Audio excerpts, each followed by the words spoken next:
Welcome to the Deep Dive, the show where we really get into some fascinating sources, pull out the best bits, and hopefully give you a shortcut to being truly well-informed. Today, we're plunging into a story that honestly feels like it's straight out of an art heist movie. Yeah, it's got that vibe. But it's actually about something, well, much more fundamental to how we all live our lives. Yeah. This surprising, often totally invisible way our minds make decisions, in the blink of an eye. Exactly. That snap judgment. Our journey kicks off back in September 1983. Picture this. The J Paul Getty Museum in California.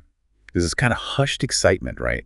An art dealer comes to them with a marble statue. And it's not just any statue. It could be like the dream acquisition for any museum worth its salt. A kouros. And for anyone listening who isn't familiar, a kouros is this ancient Greek sculpture, typically 6th century BC, always in nude male youth. They're incredibly rare. Super rare. Only about 200 known to exist, and most of them are, pretty beat up, fractured, eroded, spent millennia underground. Right. But this kouros was, well, it was almost perfect, nearly 7 feet tall. This pristine, light-colored glow. It just looked impossibly untouched by time. You can imagine the reaction. Totally. The Getty was understandably beyond excited. I mean, Yep. This was a chance to get a piece of immense historical artistic value, a masterpiece. They started seriously thinking about buying it for just under $10 million. And crucially, this wasn't like an impulse buy from the Getty. What happened next was this incredibly careful 14-month investigation, a real deep dive into every single aspect of this statue's history, its makeup. 14 months. Wow. Yeah, they weren't just wowed by its looks. They were doing serious due diligence. Their team dug into its provenance, tracing ownership, checking old documents, sales records, and they commissioned exhaustive scientific analysis. A geologist from UC, for instance, carefully checked the statue's surface, even took a tiny core sample, used all the high-tech stuff, electron microprobe, X-ray fluorescence. Okay, so proper science. Definitely. And he confirmed the marble was dolomite from a specific ancient quarry on the island of Thasos. Matched perfectly. But what's really fascinating, the geologist also found this thin, translucent layer of calcite covering the statue. Calcite. Why was that important? Because dolomite marble takes thousands of years to form that calcite layer naturally. It's like a chemical reaction with the environment over huge stretches of time. So this layer was seen as, critical proof. Everything, the science, the history seemed to be lining up perfectly. It looked absolutely authentic. Right. Checks out. So after all that meticulous work, all the science, the history, the Getty felt good about it. They went ahead with the purchase, ready to unveil this huge acquisition, a major triumph. Exactly. But then came the twist, the surprising, almost baffling turn of events. When some of the world's absolute top art historians and experts came to see it, people like Federico Zeri, Evelyn Harrison, Thomas Hoving, Georgios Dantas, these are legends in the field. A real heavy hitter. Totally. They experienced something really unsettling. They called it an intuitive repulsion. Intuitive repulsion? What does that even mean? It means this deep, unshakable feeling that something was just wrong, amiss. Imagine you're standing there looking at this stunning statue. You've got all the scientific reports, the provenance papers saying it's real. But despite all that data, your gut, your immediate feeling is just screaming fake. Wow. Federico Zeri, the famous Italian art historian, he literally said, I felt a repulsion, like a physical reaction. Evelyn Harrison, another top expert, just said, it looked fresh, which, is not what you want to hear about a supposed 2,000-year-old artifact. Fresh is definitely not good in this context. Not at all. And Thomas Hoving, former Met director, he said that same word, fresh, just popped into his head, uninvited. But maybe the most telling reaction was Georgios Dantas, head of the Archaeological Society in Athens. He took one look and basically said, anyone who's ever seen a real sculpture pulled from the ground knows that thing has never been in the ground. He felt that intuitive repulsion in what he called the first 2 seconds. The first 2 seconds. No analysis, just bam. Yeah. Instant knowing. Exactly. No logical breakdown, just an immediate, solid feeling. And guess what? That initial feeling, that gut instinct, that blink of intuition. He was right. Absolutely spot on. The kouros was a fake. Later, more evidence came out, like old letters about its sale, had a postal code that didn't even exist back then.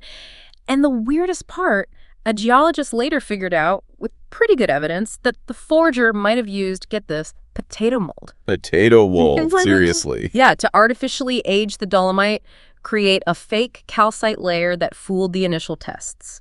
So all those 14 months of careful, conscious investigation by the Getty, and it was the first 2 seconds of gut feeling from the true experts that nailed it. That's genuinely incredible. It really makes you question how we know things, doesn't it? It's Yes. like there's something else going on besides just careful, logical thought. Percent. And that's exactly what this deep dive is all about today, that first 2 seconds. Yeah. We're diving into this idea of thinking without thinking, or rapid cognition, as Malcolm Gladwell explores it so brilliantly in his book, Blink.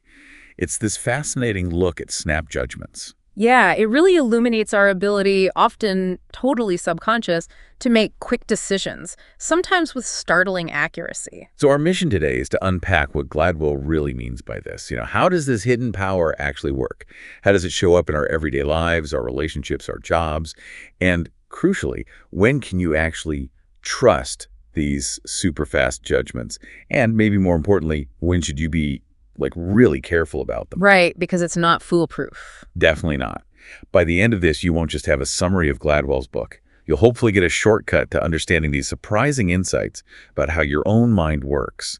Maybe help you leverage your intuition better, make smarter decisions, even when you only have a split second. Yeah, understanding that internal machinery. Okay, so our journey into this blink phenomenon really starts deep inside us, in this sort of silent, powerful engine of the mind that Gladwell calls the adaptive unconscious. Now, when we say unconscious, it's really important to be clear. Yeah, this isn't Freud. Exactly. We're not talking Sigmund Freud's world of, repressed desires and hidden traumas. This isn't some dark vault of psychological baggage.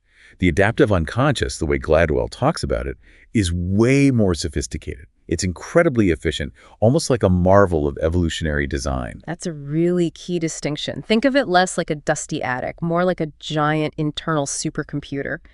It's processing massive amounts of data, everything coming in from our senses, our past experiences, all that stuff we learn implicitly, and it does it at lightning speed, almost entirely beneath our conscious awareness. Wow. So it's always running in the background. Constantly. Filtering information, spotting patterns, making complex calculations, sizing up situations, even kicking off actions without us having to consciously think through every single step. Right. It's what lets us function in really complex situations. Like, think about driving. A kid darts into the street. You just react. Right. You don't consciously think, okay, calculate trajectory, force needed on brake pedal. No, your adaptive unconscious sees the threat instantly, triggers the right physical response, and your foot hits the brake before your conscious brain even fully catches up. It's amazing when you stop and think about it. It really is. And what's even more fascinating is how this adaptive unconscious talks to our conscious mind. It often sends messages in these really subtle, almost indirect ways. Gladwell uses the Iowa gambling experiment to show this perfectly. It's a brilliant example of how our bodies often know things before our conscious minds do. Oh yeah, the gambling experiment is classic. So imagine you, the listener, are sitting at a table, 4 decks of cards, 2 red, 2 blue. You're told to just turn over cards one by one from any deck you want. Each card gives you money or takes it away. The goal: maximize your winnings. Simple enough. Okay. Sounds straightforward. But here's the twist. What you don't know at first is that the red decks are, well, they're rigged. They give you these big, exciting payouts sometimes, but they also hit you with these massive, unpredictable losses. They're actually a terrible bet in the long run. The blue decks. Smaller gains, much steadier. They're the safe, profitable choice. Ah, so there's a hidden pattern. Exactly. And the researchers hook the gamblers up to machines measuring the threat glands in their palms, a really subtle physical sign of stress or anxiety. And what they found was incredible. After only about 10 cards, people's palms would start to get slightly sweaty when their hand hovered over a red deck. What would be 10 cards? That's fast. Super fast. It was an unconscious stress response kicking in long before they could consciously explain why they were starting to avoid those red decks. In fact, it took most people around 80 cards before they could actually articulate the strategy, saying things like, oh, I get it now, the red decks are too risky. 80 cards. Yeah. So their bodies knew way, way earlier. Their bodies knew almost immediately. It's like their unconscious mind developed this hunch, this feeling about the bad decks, and it was sending these signals through these weirdly indirect channels, as Gladwell puts it, flagging the danger before conscious awareness even woke up. And that connects right back to the Getty Kuros, doesn't it? Those art experts weren't doing some conscious step-by-step checklist when they first saw it. Not at all. They just felt it looked fresh or didn't look right. It was that subtle, undeniable signal from their highly trained adaptive unconscious, just like the gambler's sweaty palms. It's about sensing that underlying truth, that discrepancy, below the surface of conscious thought. It's amazing how efficient that can be. It's not just noticing clues, but drawing really accurate conclusions from tiny amounts of information, which leads to this idea Gladwell calls thin slicing. Exactly, thin slicing. And psychologist Nalini Ambadi's work on teacher effectiveness is just a perfect demonstration of this speed and accuracy. Oh, the teacher videos. Yeah. Right. Her setup was so simple but so revealing. She showed students these tiny 2-second silent video clips of teachers. Literally just a blink and you miss it glance. 2 seconds, silent. Imagine just seeing a teacher gesture, maybe smile, or just stand there for 2 seconds. No sound, no context, nothing about the lesson. Then she asked the students to rate how effective they thought those teachers were. And the results were astonishing. Their snap judgments, made from these incredibly thin slices of visual info, were remarkably consistent with the end-of-semester evaluations from actual students who'd spent an entire semester with those same teachers. Wait, 2 seconds versus a whole semester. Mm-hmm. And the ratings were basically the same. Pretty much the same. It wasn't based on analyzing lesson plans or teaching methods or anything deep. It was purely nonverbal cues, body language, expressions, mannerisms, just the general vibe. It shows how our adaptive unconscious can just soak up all these subtle cues simultaneously and synthesize them into a quick, accurate judgment about something as complex as teaching ability. Okay, so the application here for you, listening, is pretty profound, right? We're doing this constantly, these snap judgments, often without even realizing it. Meeting someone new, getting a vibe from a new boss, deciding if someone seems trustworthy, making quick calls under pressure. That adaptive unconscious is working away. Absolutely. And becoming aware of it helps you understand why you might instantly feel a certain way about someone or something. You've probably felt it yourself, right? That moment you just knew something wasn't right or that someone was okay long before you could list the reasons. Oh, definitely. That's your adaptive unconscious processing those thin slices and sending you a signal, learning to notice those initial feelings and then maybe examine them a bit. That can be a really powerful skill. So building on that efficiency, making sense of things from these fleeting glimpses, Gladwell really digs into thin slicing. He defines it as our unconscious ability to find patterns and understand situations from these really narrow slices of experience.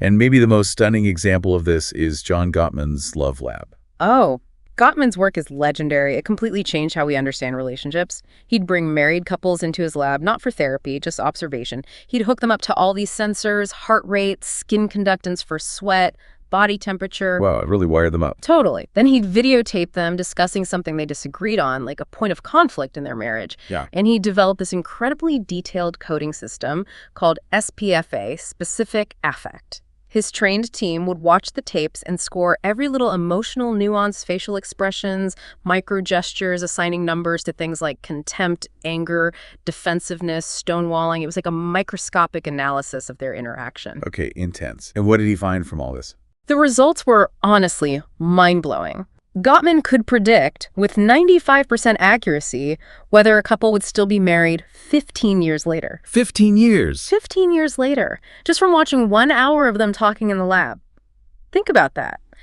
A complex, evolving 15-year relationship predicted from 60 minutes of conversation. It's almost unbelievable. That is staggering. And then his colleague, Sybil Carrere, she refined it even further. She found she could predict with 90% accuracy after watching for just 3 minutes. 3 minutes? That's insane. It's like looking into a crystal ball. It really is. What Gladwell stresses here is that the core dynamics of a marriage, its likely future, can be understood much faster than anyone thought possible.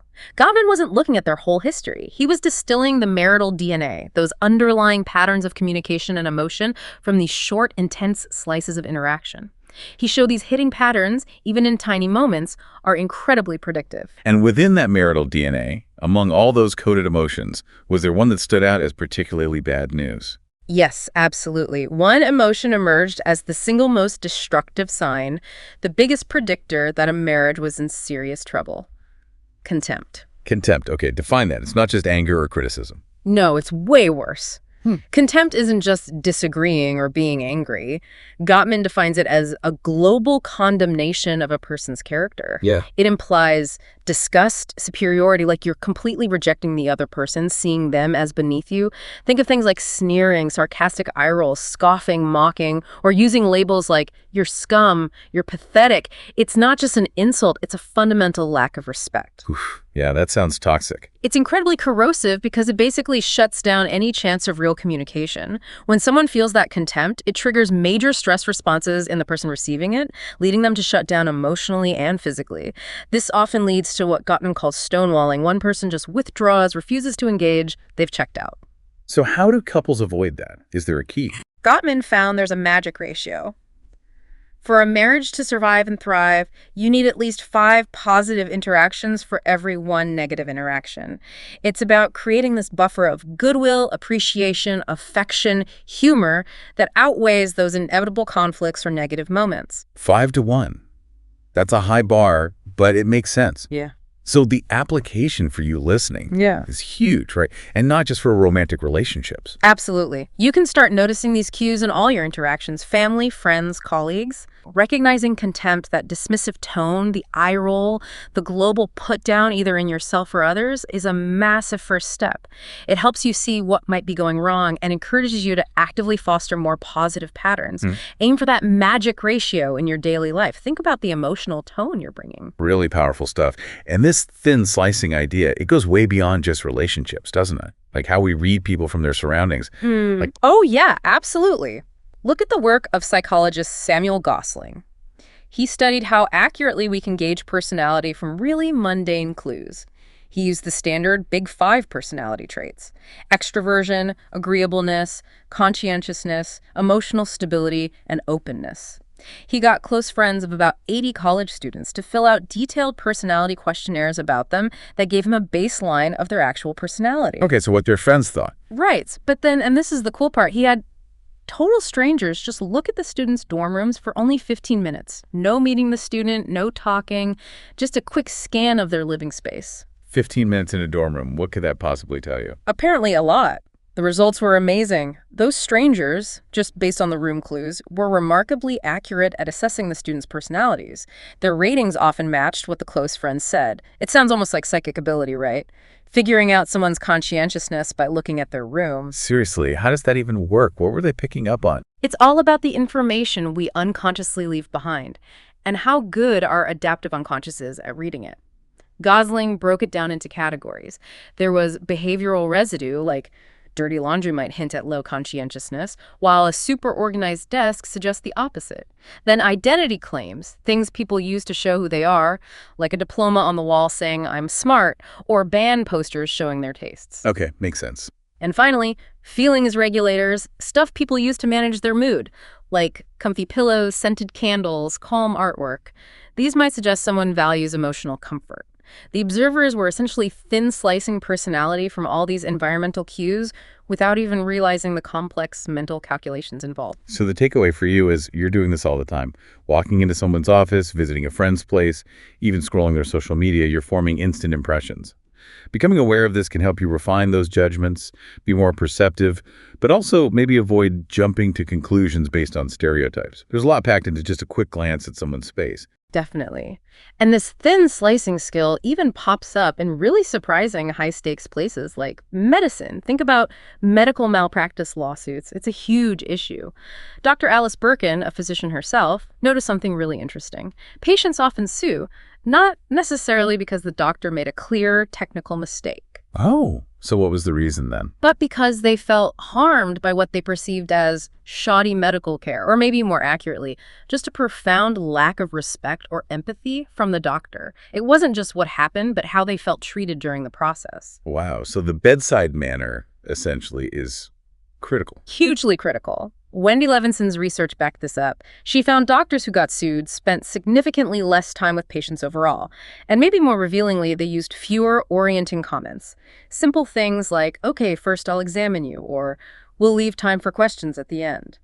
It wasn't about the doctor's knowledge, but about how they structured the interaction, how they communicated, and that implied lack of respect when those orienting comments were missing. Little things making a big difference. Exactly. And Nalini Ambady, remember her from the teacher study? She took this even further. She wanted to isolate just the tone of voice.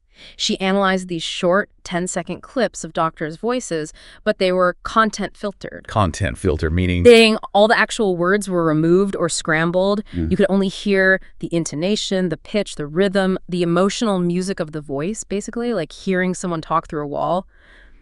Then judges rated these sound clips for warmth, hostility, dominance. Okay, just the sound, no words, and the result. The correlation was incredibly strong.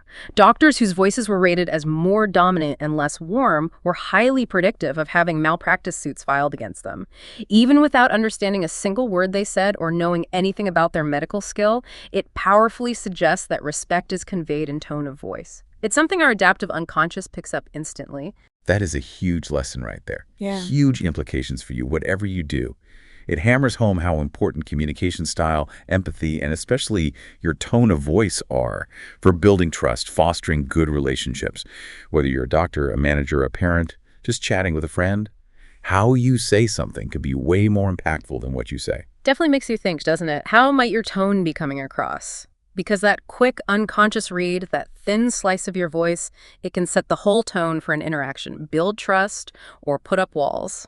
Okay, so we've seen this incredible power of the adaptive unconscious, how it thin slices the world. But as you hinted, it's not always transparent, right? Gladwell uses this metaphor of the locked door. It's powerful, it works hard, but the how, the internal workings, often totally hidden from us, which leads to what he calls the storytelling problem. Right, the storytelling problem. This is basically our very human habit of inventing plausible-sounding but often totally wrong explanations after we've made a decision or had an insight that actually came from our unconscious. We struggle to explain why we did something based on a snap judgment, so our conscious brain just makes up a story that makes logical sense. We rationalize it. Exactly. The classic example is Norman Maier's two ropes experiment back in the 30s. Subjects walk into a room with two ropes hanging from the ceiling, too far apart to grab both at once. The trick is to tie a weight to one, swing it like a pendulum, then catch it while holding the other. Maier would give this tiny, subtle hint. He'd just casually brush past one rope, making it swing slightly. A little unconscious nudge. A tiny nudge. And many subjects unconsciously picked up on it and solved the puzzle. But here's the storytelling problem in action. When Maier asked them how they solved it, nobody said, "Oh, I saw you swing the rope." Nope. They came up with these elaborate, logical, but completely false explanations. It just came to me. I remembered seeing a pendulum. I was looking around and saw the rope moving. Their conscious minds invented a coherent story because they couldn't access the real trigger. Our brains just need an explanation, even a wrong one. They crave narrative coherence. And Gladwell suggests this happens all the time, even in really complex situations like the O.J. Simpson verdict. Maybe jurors had a quick, intuitive feeling about guilt or innocence based on countless subtle cues, and then their conscious minds worked backwards, finding logical reasons in the evidence to support that initial gut feeling. That's a provocative idea. It is. Gladwell's point is we need to respect the mysterious nature of our snap judgments. We're often better off that way because the unconscious processes so much, so fast. Trying to force a conscious explanation can actually mess things up. Sometimes we just can't truly know why we know. This hidden machinery, this locked door, it also means our minds can be subtly influenced, right? Primed by things we don't even notice. Exactly. Priming. It's how tiny, seemingly irrelevant cues in our environment can steer us towards specific thoughts or behaviors without us having a clue. John Bargh did some amazing experiments showing this. What did he do? In one famous study, students did a scrambled sentence test, just unscrambling words to make sentences. But secretly, one group got sentences sprinkled with rude words like interrupt, bother, aggressive. Another group got polite words, respect, patient, courteous. Afterwards, they had to go talk to an experimenter down the hall who was deliberately tied up in a long conversation, making them wait. Right, setting the scene for impatience or patience. Precisely. And the results, astounding. The students primed with the rude words were way more likely to interrupt the experimenter's conversation. A staggering 82% of them interrupted, compared to almost none in the polite group who just waited patiently. 82%. They had no idea why they were being rude. Absolutely no idea. It wasn't a conscious choice. And in another study, Bargh primed students with words linked to the elderly like Florida, bingo, wrinkle. Afterwards, researchers secretly timed how fast they walked down the hallway, leaving the lab. Let me guess. They walked slower. Significantly slower compared to a control group. Again, totally unconscious. They had no idea. A few words on a piece of paper had changed their physical behavior. It just shows how powerfully yet subtly our environment, the words we see, fleeting associations, can shape what we think and do without us ever knowing. Wow. So for you listening, this raises a massive question. How much are you being unconsciously primed every day? By the news you watch, the ads you see, the conversations around you, even the objects in your room. Yeah, it's a reminder that creating a positive environment isn't just about feeling good consciously. It might actually be priming your unconscious for better thoughts and actions. Makes you think about curating your inputs more carefully, right? Definitely. Yeah. But this susceptibility to influence, it can also have a dark side, right? Especially with biases. Oh, absolutely. The hidden nature of the unconscious makes it vulnerable to negative influences, particularly deep-seated societal biases. Claude Steele and Joshua Aronstein's work on stereotype threat is a powerful and frankly sobering example of this. Stereotype threat, how does that work? Their experiments showed, for instance, that talented Black students performed significantly worse on difficult standardized tests, like SAT questions, simply when they were asked to identify their race on the form before taking the test. Just checking a box made them do worse. It seems like such a small thing, right? But that simple act of identifying their race apparently activated negative societal stereotypes about intellectual ability in their minds, even unconsciously. This activation created extra anxiety, a cognitive burden that interfered with their performance. It wasn't about their actual ability, it was the psychological weight of the stereotype being subtly triggered. That's deeply concerning. It is. It shows how the unconscious can be more susceptible to outside influences than our conscious minds might want to believe. The very secrecy and speed that make it efficient become a liability when it's primed by negative, pervasive stereotypes. It's not about conscious prejudice. It's about how subtle cues can activate these harmful associations we all carry to some extent and actually impact outcomes. And this hidden machinery, the storytelling problem. Yeah. Does it also affect our decision-making in other ways? Like, can thinking too much be a problem? Yes, absolutely. Sometimes trying to overanalyze, to be purely logical, can backfire spectacularly by cutting us off from crucial emotional intuitive signals. Antonio Damasio's work with certain neurological patients illustrates this dramatically. Who were these patients? They had damage to a specific part of the brain, the ventromedial prefrontal cortex. And they presented this strange paradox. By standard measures, they were purely rational, intact logic, normal or high IQs. They could analyze data perfectly, but they lacked the ability to experience emotions, especially those subtle gut feelings that normally tag information as important or good or bad. So, totally logical, but no gut feelings. What happened? They made terrible life decisions. Because they couldn't feel the difference between options, they'd get stuck endlessly analyzing trivial choices, like what shirt to wear, or they'd make disastrous choices in partners or finances because nothing felt wrong or right. Their brilliant logical brains were disconnected from the emotional guidance system that underpins sound judgment. They were lost in pure data. Wow, that really highlights the role of feeling and thinking. It really does. And this ties into those fascinating speed dating studies by Sheena Iyengar and Raymond Fisman. Before the speed dating, people would carefully list all the traits they wanted in a partner: smart, kind, funny, sincere, the logical checklist. Right, what they thought they wanted. Exactly. But then, during the actual speed dating, their choices, who they actually wanted to see again, often had very little to do with that checklist. Their decisions were driven more by things like physical attraction or just an unexplainable spark, things they hadn't prioritized consciously. So a big gap between what we say and what we do. A huge gap. It shows that disconnect again. We tell ourselves logical stories about our preferences, but often it's those immediate, unconscious snap judgments, those feelings we can't easily articulate, the ones Damasio's patients lacked, that are really driving the bus. It's part of that locked door. Our true motivations are often hidden, even from ourselves. So the application for you. Sometimes, maybe leaning too hard on pure logic, overanalyzing every angle, can actually disconnect you from really valuable gut feelings. Learning to trust and understand those immediate reactions, not instead of logic, but alongside it, might lead to better decisions, especially when things are complex or ambiguous. It's about listening to that deeper well of knowledge, even if you can't fully explain it. Finding that balance. That sweet spot between gut and brain. Exactly. Okay, so we've seen the power, the efficiency, the hidden nature.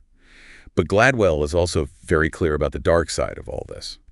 Which brings us to a really significant pitfall, a way our snap judgments can really lead us wrong. He calls it the Warren Harding error. Ah, yes, the Warren Harding error. This is all about how easily we can be misled by superficial stuff, especially looks, leading to really bad judgments about someone's character or competence. The namesake, Warren G. Harding. The U.S. president. That's the one. He was apparently a pretty unremarkable guy from Ohio, but he got elected president in 1920 largely because he just looked the part. He was tall, handsome, dignified, silver hair, great booming voice. He visually screamed, "President." So people voted for the image. Pretty much. By most accounts, he was actually mediocre, unintelligent, indecisive. The journalist H.L. Mencken famously ripped his speeches apart, but because he looked like people expected a leader to look, he got swept into office. And his presidency turned out to be famously corrupt and ineffective. His strong visual impression completely overshadowed his lack of substance. A classic case of judging a book by its cover writ large. Exactly. And that's what Gladwell calls the dark side of rapid cognition. He says, yes, sometimes we can know more about someone in the blink of an eye than after months of study. That's the power. But he warns, sometimes those powerful first impressions are built on prejudice and ignorance. The Harding error is a huge warning sign. Our rapid assessment system can get hijacked by unconscious biases about appearance, leading us way off track. And to really get a handle on these hidden biases, Gladwell talks about the implicit association test, the IAT. Right, the IAT. It's a really clever psychological tool designed to measure those immediate, automatic associations we have in our minds, the ones that can, often uncomfortably, contradict what we consciously believe or say. How does it work? It measures how quickly you can pair concepts together. For instance, in the male career versus female family IAT, you're asked to rapidly sort words. Most people, even those who strongly believe in gender equality, find it slightly easier and faster to pair male with career words, like manager, salary, and female with family words, like home, children. That tiny delay when pairing female career, even fractions of a second, reveals an unconscious automatic bias reflecting societal stereotypes lurking below your conscious radar. Wow, so it taps into something deeper than our stated beliefs. Exactly. It measures those unconscious level, the immediate automatic associations, as Gladwell puts it, formed by years of cultural exposure, not necessarily conscious agreement. And the IAT results are often humbling. Like, studies show over 80% of people who take the race IAT show pro-white associations, regardless of their own race or explicit beliefs. Even many African Americans show this bias. It highlights how deeply embedded these associations are culturally. It's not about being a bad person. It's about acknowledging these hidden mental patterns. And these unconscious biases, the Warren Harding error, they have real teeth in the real world, don't they? Affecting major things. Oh, absolutely. Huge consequences. Take the CEO height study. It's pretty well known now. About half of all Fortune 500 CEOs are 6 feet tall or taller. Half. But what percentage of men generally are that tall? Only about 14.5%. It's wildly disproportionate. It strongly suggests this powerful, unconscious bias favoring tall men for leadership roles, even though there's zero proof height correlates with business skill. It's a subtle visual bias, the Harding error in the boardroom. That's wild. And what about the car sales study? Even more direct financial impact there. Ian Ayres did this meticulous research, sending different testers into dealerships. He found salesmen consistently gave significantly higher initial price quotes to white women and black men compared to white men for the exact same cars. Seriously? Just based on who walked in? Yep. This unconscious bias meant those groups ended up paying hundreds, sometimes thousands more. It wasn't always conscious discrimination. Often it was this unconscious bias kicking in, leading them to, as Gladwell puts it, spot the sucker, based on deeply ingrained stereotypes. The initial blink judgment was fundamentally flawed by bias. Man. Okay, so the application for you listening is pretty stark. Think about how these biases might be subtly influencing your own decisions, or the decisions happening around you, hiring, promotions, negotiations, even just social interactions. Right. It's not about blame, but awareness is the first step. We all have these implicit associations.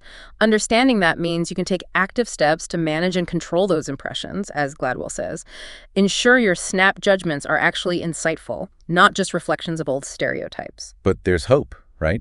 We can fight the Warren Harding error. Absolutely. We can learn to manage these biases. Gladwell gives this great, really inspiring example. Bob Gulam, a super successful car salesman who completely avoids this trap. He shows how you can cultivate intuition for good. Okay, so how does Gulam do it differently? His whole approach is the opposite of spotting the sucker. He doesn't rely on looks, race, gender, any superficial cues. Instead, he focuses intensely on building genuine trust and rapport. He really tries to understand the customer's actual needs and their emotional state. He's described as incredibly thoughtful and attentive, a wonderful listener. He truly takes care of the customer. So he's thin slicing, but in a much deeper, more empathetic way. Precisely. He pays incredibly close attention how people approach the car, the specific questions they ask, their body language, their tone of voice. He shared stories of customers who looked like one thing, like a farmer in overalls, who you'd assume wants a cheap truck, but turned out to be wealthy and wanted a luxury SUV. Or a young black man who other salesmen might stereotype and ignore, but who is actually an MBA student looking for a high-end sedan. Guillaume bypasses the misleading surface stuff. He uses his refined intuition to see the individual. That's fantastic. Yeah. It shows it's possible. Totally. It demonstrates you can manage and educate our unconscious reactions. Good snap judgments aren't just some magic gift. They can be learned, honed through practice, empathy, active listening. It's about being mindful of how you thin slice, making sure your rapid cognition is informed and fair, a tool for accurate perception, not lazy assumption. It shows we can improve, even in those hidden mental processes. Okay, so we've seen the power, the pitfalls, the potential for improvement. Now, the big question, how do we actively harness this intuition for success, especially when things are moving fast? The stakes are high.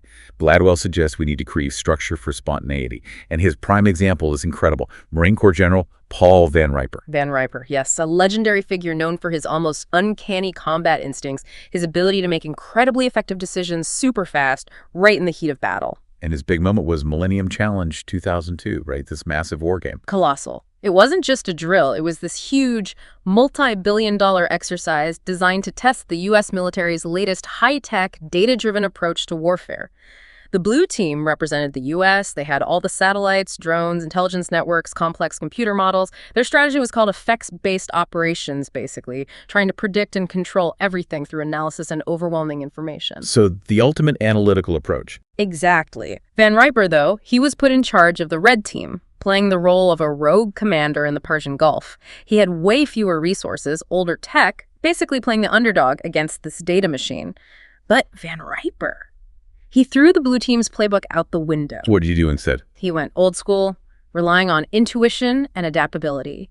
He decentralized command, used motorcycle messengers to avoid electronic detection, encouraged initiative, and made rapid, intuitive decisions based on the unfolding chaos, embracing the uncertainty instead of trying to eliminate it with data. Motorcycle messengers against satellites. Sounds like a mismatch. You'd think. But what happened was stunning.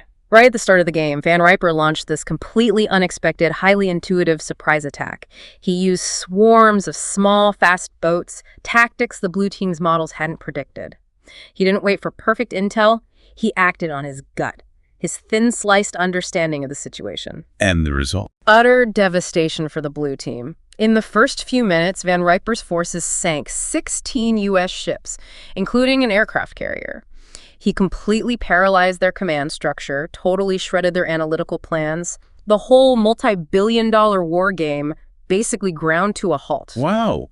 He broke the game with intuition. He absolutely did. It was so effective, they literally had to stop the game, reset it, and change the rules to basically force Van Riper to be less effective, just so the blue team could test their systems.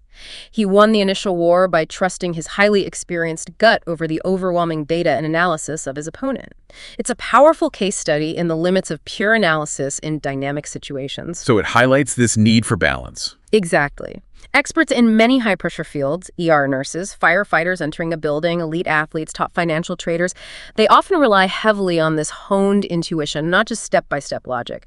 They make these decisive, rapid-fire decisions under conditions of high pressure based on gut feelings, or what Gladwell calls the gist. The gist. Yeah, GISS. It's like the overall gist, the unique, immediate impression of a situation.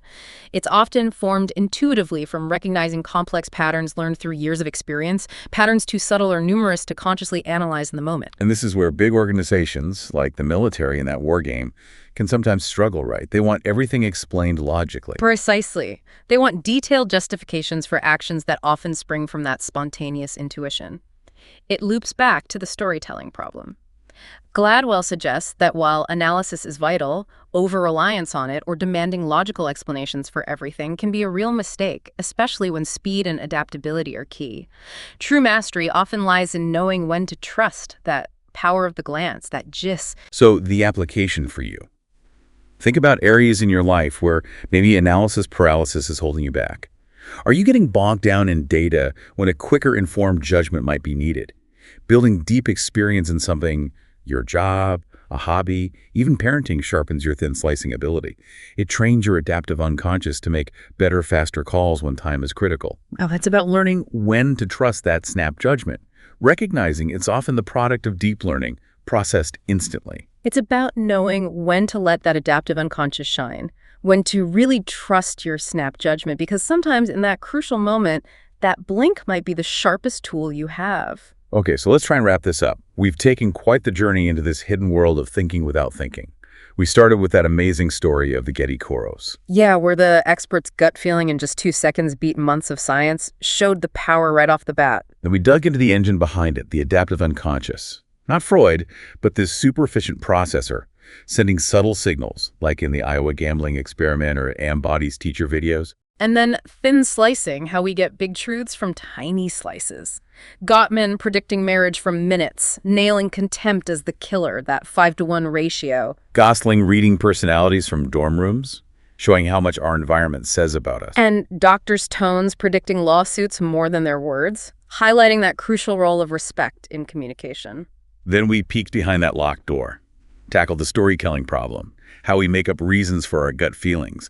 Like in the 2 ropes experiment, we saw how priming subtly shapes our behavior. And the real danger of stereotype threat, how unconscious biases can be activated and hurt performance. And how overthinking, like with Damasio's patients or the speed daters, can cut us off from vital emotional cues needed for good decisions. And finally, confronting the Warren Harding error, the danger of superficial impressions and implicit bias, shown by the IAT, the CEO heights, the car sales ripoffs. But ending with hope. Bob Galum showing we can manage our biases, cultivate better, more empathetic intuition. Exactly. It's about educating that unconscious reaction. This whole deep dive really shows that this power of thinking without thinking is incredible. It's complex. It's often mysterious. It's a fundamental part of being human, a powerful tool, but one we really need to understand, respect, and maybe work on refining so it serves us well. Absolutely. So here's maybe a final thought for you to chew on after all this. Knowing how much of your perception, your decisions, happens in that subconscious blink, below conscious awareness. What small, deliberate changes could you make in your daily routines, maybe your environment, how you interact with people? How could you consciously try to prime your unconscious for more positive, less biased, more effective snap judgments in your own life? Thinking about those subtle inputs, how they might be shaping your instincts without you even realizing it, definitely something to reflect on.